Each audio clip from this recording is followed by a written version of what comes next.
What's up YouTube? Back with another video, and today we're going to go over 4 plays in the Trail Blazers Playbook. So let's get into it. So the first play is the quick 42 double. You can call this for Lillard or McCollum, and it's designed to get you a 3 on the wing. So right here we're calling it for Lillard, and he's going to start with the ball, then pass it to McCollum on the wing. McCollum is going to pass it to Aminu at the top, and Lillard, he's going to go under the rim, then he's going to run through a double screen, come up to the wing, and be open for a 3. So this play is pretty good. Double screen plays in general are pretty good, and also this play is pretty fast. The whole play takes about 10 seconds, and also there's not a whole lot of standing around either, like it is with some other plays. So once Aminu gets the ball, Lillard is pretty much already under the rim, and you're just waiting for him to come up to the top of the not the top of the key, to the wing, which doesn't take that long. And so it's less likely people would just be spamming X or square to try to steal the ball, and it's less likely that you get fouled or something like that happens. And also, if Lillard is not open for the shot, you can just run a pick and roll or do something else, because you'll have a lot of time left, and so you won't have to jack up a shot just because the shot clock was winding down. Also, if you pass it to McCollum instead of Lillard, Lillard still runs through the double screens, but he also gets another screen from Aminu and comes up to the top, and sometimes he'll be open, most of the time he won't. The double screen is the best and most consistent option, but that is another option you have.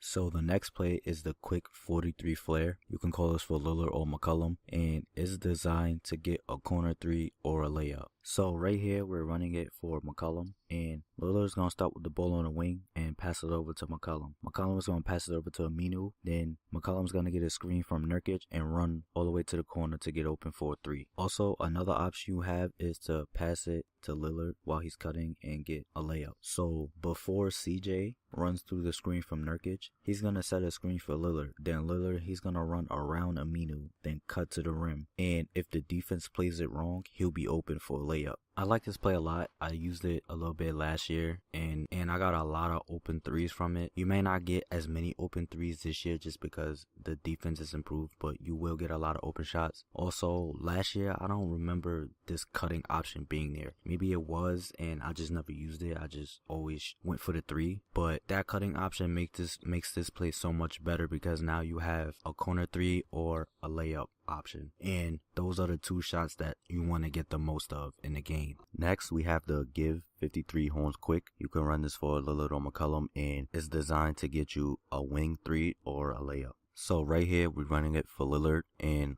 McCollum is going to start with the ball at the top, and he's going to pass it to Nurkic on the elbow. McCollum's going to set a screen for Lillard, and Lillard's going to run around Nurkic and pop out to the wing for a 3. And another option you have is, once Lillard lines up with Nurkic, you can hold Y or triangle and have him cut to the rim. And with the spacing that you have, you won't have people in the paint, so you'll be open for a layup or a dunk.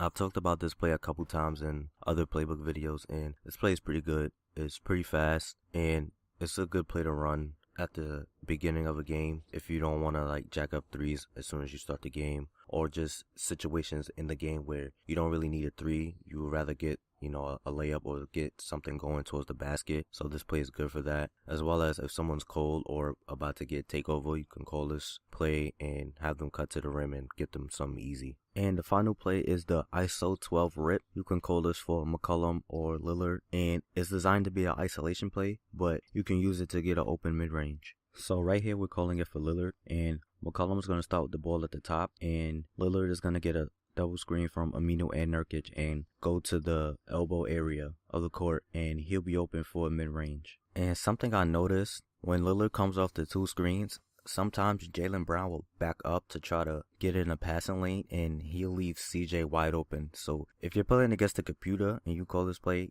just look to see if the defender will back up, and if he does, you could shoot the 3. But if you're playing against another person, most of the time that won't happen unless they're off balling you. So this is a pretty good play to run if you don't want to call a 3-point play and you want to get a mid-range, or if you just don't have the time to call the play, because this play is pretty fast. So if you're at the end of the quarter or the end of the shot clock, you could just call this real quick and get a shot. Also, if you pass it to Lillard and he's not open, you have the whole court, the whole side of the court to yourself. So if you're good with the dribble moves, you can really sauce people and get an open shot. So all in all, this playbook is okay. I feel like it was better in years past. Like, I remember using it back in 2K17, and they had like a lot of double screen plays, 3-point plays, mid-range plays, and it was one of the best playbooks in the game. But this year it's okay. It's not bad, but there are plenty of playbooks I think are better. I noticed that I didn't see a lot of double screen plays. It's like just a lot of single screen plays, and with the improved defense, you don't really get that open. And plus, also, I couldn't find any plays that were actually designed for you to get a mid-range shot like it was in years past. But I think that's just how the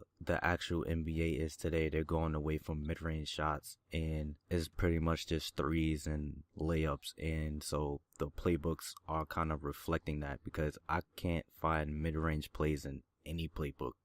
Like if I want a mid-range play, I would have to like call some other play and just use it to get a mid-range look. But there really aren't many plays designed for mid-range that I've seen so far. So like I said, this playbook is okay. It's not bad, but there are other playbooks that I think that are better. And so yeah, that's the end of the video. I hope this was helpful, and thanks for watching. Stay tuned for more content.